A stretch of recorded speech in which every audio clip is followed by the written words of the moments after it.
So your dev team is knocking on your door. They're all hyped up about Vercel, talking about insane speed, this amazing developer experience, and shipping new features like yesterday. But you're a security leader, and when you hear speed, your brain immediately translates that to risk. So in this explainer, we are going to unpack Vercel completely from your point of view, balancing that incredible velocity it offers with the real-world security challenges it brings to the table. Okay, so here's how we're going to break this down. First, we'll get into why your developers are so excited about Vercel in the first place. Then, we'll look at the flip side, how all that speed can introduce some pretty serious risks. After that, we'll cover Vercel's own security game, dig into the super important shared responsibility model, and then wrap it all up with a clear, actionable playbook you can use right away. All right, first things first. Why all the buzz? Why is Vercel the talk of the town? Well, it really boils down to one single thing. It makes a developer's life just incredibly easy. You don't have to look far to see why developers love this stuff. This quote here, it's from a developer at a huge 1.6 billion euro company, and it says everything. It's not just for side projects.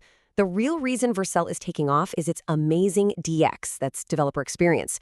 It just gets all the boring, complicated stuff out of the way and lets developers do what they do best, build. So what's the magic here? How does Vercel actually pull this off? Well, it's what we call a front-end as a service. Basically, your developer just pushes their code to Git, and that's it. Vercel handles everything else, building the code, deploying the servers, distributing it across a global network. It's like the easy button for front-end deployment. And since it's built by the same folks behind the super popular Next.js framework, the whole thing just works, letting teams go from idea to production at a speed that used to be unthinkable. All right, so that's the dream, right? Blazing fast development. But every silver lining has a cloud. Let's talk about the other side of this coin, where that incredible speed can become a huge liability if you're not paying attention. Now check out this number, 0.45%. It sounds tiny, right? Almost insignificant. But let's unpack what that really means. A recent study scanned thousands of live Vercel sites and found that nearly 1 in every 200 of them was actively leaking valid, high-risk secrets. I'm talking live AWS keys, Stripe API credentials, just sitting there, exposed in the public-facing code for anyone to find. That's not just a small problem, that's a potential company killer. So how on earth does something like an AWS key end up just sitting out in the open? Well, often, the culprit is a deceptively simple feature in Next.js, what a lot of developers call a footgun. See, to use a variable in the browser, a dev just has to add this little next public underscore prefix to it. But what happens if they accidentally add that prefix to a super sensitive server-side only secret? Vercel's push-to-deploy magic swoops in and instantly bakes that secret right into the public JavaScript. It's a systemic risk born directly from that frictionless experience. But the risks aren't just about a developer having a bad day. Nope, they're baked into the very nature of the platform itself. When you use Vercel, you're essentially renting space in an AWS account you don't own, which means giving up a ton of granular control. This can become a massive headache for compliance standards like SOC 2, which demands strict network rules that are just plain hard to enforce on a platform like this. And let's not forget vendor lock-in. Vercel is fantastic for Next.js, but if you need to bring in other languages like Python or Go, you might find yourself in a tight spot. Okay, so we've talked a lot about the risks, both from developer mistakes and the platform itself. But to be fair, let's flip the script. What is Vercel actually doing to secure its massive global infrastructure? Vercel's whole security philosophy really boils down to this idea: secure by default. The goal here is that every single deployment, whether it's a personal blog or a massive enterprise app, gets a strong baseline of automated, multi-layered security right out of the box, without the developer having to flip a single switch. And the star of that show is the Vercel firewall. Now, this isn't just one single thing. Think of it like a whole security team working for you 24/7. It gives everyone automatic protection against huge DDoS attacks. It has a customizable web application firewall to block nasty stuff like SQL injection. It intelligently filters out bad bots. And this is a big one. Vercel often patches major vulnerabilities at the platform level, protecting you before your team even has a chance to update a single line of code. And you want to see that firewall in action? This right here is a perfect example. A 1.37 terabit per second DDoS attack hit their network. Their systems automatically spotted it and shut it down completely in under 2 minutes. And the customer impact? Zero. Absolutely none. That is the power of having automated platform-level security working for you. And it's not just about brute force attacks. Their actual incident response process shows a ton of maturity. Just look at this timeline for a recent critical bug in Next.js. They followed the playbook perfectly.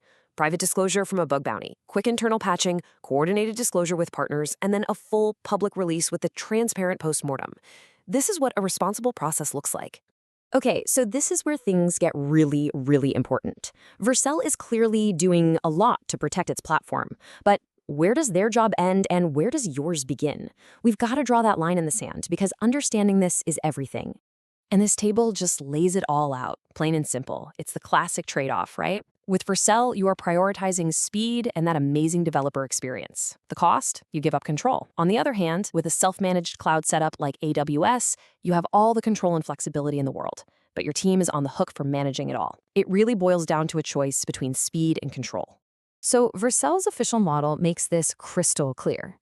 Think of it like this. Vercel builds the secure fortress. The walls, the moat, the physical security for the data centers. They are responsible for the security of the cloud, but you, the customer, you're responsible for security in the cloud. That's your code, who has access to it, and yes, making absolutely sure you configure your environment variables correctly.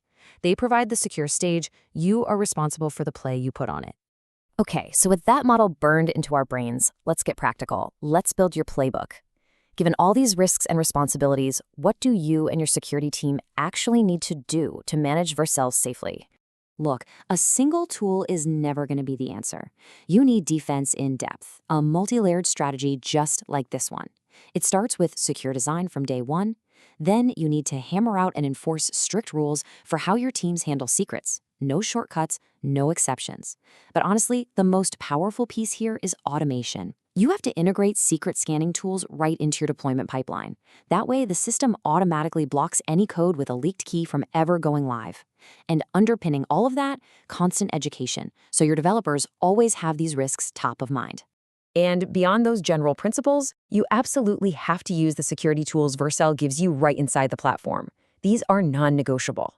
First, go into your settings and mark all your secrets as sensitive. This stops them from ever appearing in your logs. Second, lock down all your preview deployments with authentication so the public can't see your work in progress. Third, stop using hard-coded AWS keys. Use OIDC instead. It lets Vercel securely talk to your other cloud accounts using temporary credentials, which is way safer. And finally, if you're on an enterprise plan, you must set up access groups with your identity provider to enforce proper role-based access. And that brings us right back to the big question, the one you have to take back to your team. Vercel speed is not a myth, it's very, very real. But it comes at the direct cost of visibility and control.